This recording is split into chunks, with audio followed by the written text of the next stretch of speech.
একটা একটা করে কান্ট্রির দিকে তাকান। ইয়েমেন ধ্বংস হয়েছে না হয় নাই? কারা করেছে? মুসলমানদের হাতে। সিরিয়া এক টুকরা জাহান্নামের নাম হয়ে গেছে। কোন সেন্সে জাহান্নাম বললাম? যেখানে মানুষ বসে আছে খোলা আকাশের নিচে, রাত কাটায় খোলা আকাশের নিচে, খাবার নাই, পানি নাই, যে কোনো সময় করতে পারে।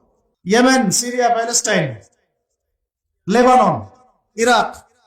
ইরাক এসেছিল না, বলেছিল যে পারমাণবিক অস্ত্র আছে, পাওয়া গেছিল। ওখানে লাখ লাখ মানুষকে মেরে শেষ করলো। আবু গারিব একটা কারাগারের নাম আছে ওখানে।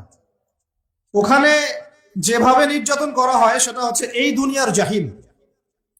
এই দুনিয়াতেও কাফের, মুশরিক, মুনাফিকরা বিভিন্ন জাহান্নাম বানিয়ে রাখছে। এগুলো চোখে দেখা যায় না। এই দুনিয়াতে জাহান্নামের যে শাস্তিগুলা, তার কিছুটা স্বাদ তারা ভোগ করানোর চেষ্টা করে। এখানে একজন মেয়েকে যদি 10 জন মার্কিন সৈন্য মিলে করে, কিরকম মনে হবে আপনার কাছে বিষয়টা?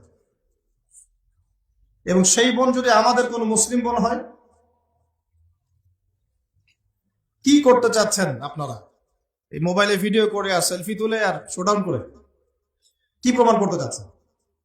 বাস্তবতা সম্পর্কে আপনাদের কোনো খবরই তো নাই। কিন্তু আগামী দিনে বিজয় হবে ইয়াংদের হাতে, যুবকদের হাতে। তো তার তো কোনো ফিলিংসই নাই যে সারা বিশ্বে কি হচ্ছে, কোনো খবরই নাই। মিডিয়া, কিছু পশ্চিমা মিডিয়া থেকে কিছু খবর দেখে, ওগুলোকে সত্য মনে করা শুরু করে। কিছু মানুষ মাথা ধোলাই করে দেয়, ওটাই সত্য মনে করা শুরু করে। মাঝে মাঝে আল্লাহ রাব্বুল আলামিন কিছু ঘটনা ঘটান, যে ঘটনাগুলো সমাজের মানুষের মধ্যে চোখে আঙ্গুল দিয়ে দেখায় দেয় যে কারা হকের পথে আছে, কারা বাতিলের পথে আছে। এই সারা বিশ্বের এই ইস্যুটা বিগত 100 বছর থেকে চোখে আঙ্গুল দিয়ে দেখায় দিচ্ছে কারা সত্যিকারের কাফের, কারা সত্যিকারের জালেম, কারা সত্যিকারের মাজলুম, কারা সত্যিকারের মুনাফিক।